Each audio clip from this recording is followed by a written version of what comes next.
রাধে রাধে বন্ধুরা। তো দেখো, দেখতে দেখতে সন্ধ্যা হয়ে গেল। কিভাবে যে দিনটা চলে যায় মানে একদমই বোঝা যায় না। আর কি তাড়াতাড়ি করে করে সময়টা চলে যাচ্ছে। দেখো, সকাল থেকে উঠে কাজ আর কাজ, কাজের আর শেষ নেই। সকাল থেকে চলছেই চলছে। আমাদের মেয়েদের যে কত কাজ থাকে এটা পুরুষরা বোঝে না। তো দেখো, সারাদিন কাজকর্ম করে তারপরে দেখো আবার একটু রেস্ট তো করাই হয় না। তো দেখো, এখন আবার দেখতে দেখতে সন্ধ্যাও হয়ে গেল। তো সন্ধ্যা পুজো দিতে চলে আসলাম গোপুসোনাদের। দেখো, এখন আমি দুপুরবেলা সেবা পুজো করে একটু ঘুম পাড়িয়ে দিলাম।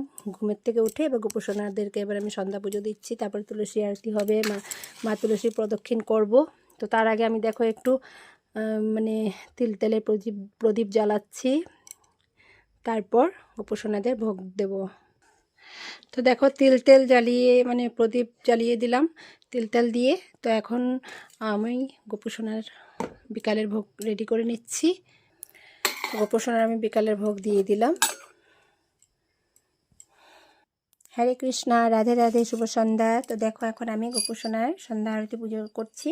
তো প্রত্যেক দিন সন্ধ্যার সময় নরসিংহা স্তব আমি পড়ি। তো চলো এখন একটু আরতি করব। জয় নরসিংহা, শ্রী নরসিংহা, জয় জয় শ্রী নরসিংহা, উগ্রং বীরং মহাবিষ্ণু জ্বলন্তং সর্বতমুখাম, নৃসিংহং ভীষণং ভদ্রং মৃত্যুর্মৃত্যুর নমাম্যহম।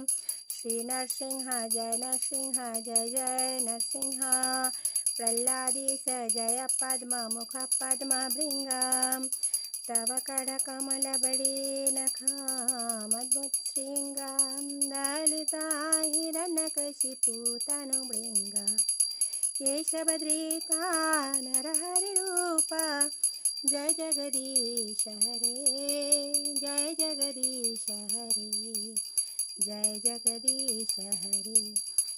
রাধে বন্ধুরা, সবাই কেমন আছে? আশা করি তোমরা সবাই ভালো আছো। তো গোপুসোনার রাত্রি শয়ন সেবা কীভাবে দিই চলো পুরো সম্পূর্ণ ভিডিওটা দেখো, তাহলে বুঝতে পারবে আমি গোপুসোনাকে কীভাবে রাত্রিবেলা শয়ন দিই। তো সবার প্রথমে আমি গোপুসোনা সকাল থেকে যে ড্রেসটা পরানো থাকে স্নান সেবা করানোর পর আমি যেই সুন্দর ড্রেসটা গোপুসোনাকে পরাই সেই ড্রেসটা আমি খুলে দিলাম। খুলে দিয়ে গোপুসোনার রাত্রির ড্রেস পরিয়ে দিলাম, কারণ এই রাত্রিবেলা হালকা পাতলা ড্রেস সুতির ড্রেস গোপুসোনা পরে ঘুমায়। আর সারাদিন যেটা পরে থাকে সেটা আমি খুলে দিই। প্রত্যেক দিনই আমি রাত্রেবেলা গোপুসোনার জামা চেঞ্জ করে দিই, তারপর গোপুসোনাকে আমি ঘুম পাড়াই।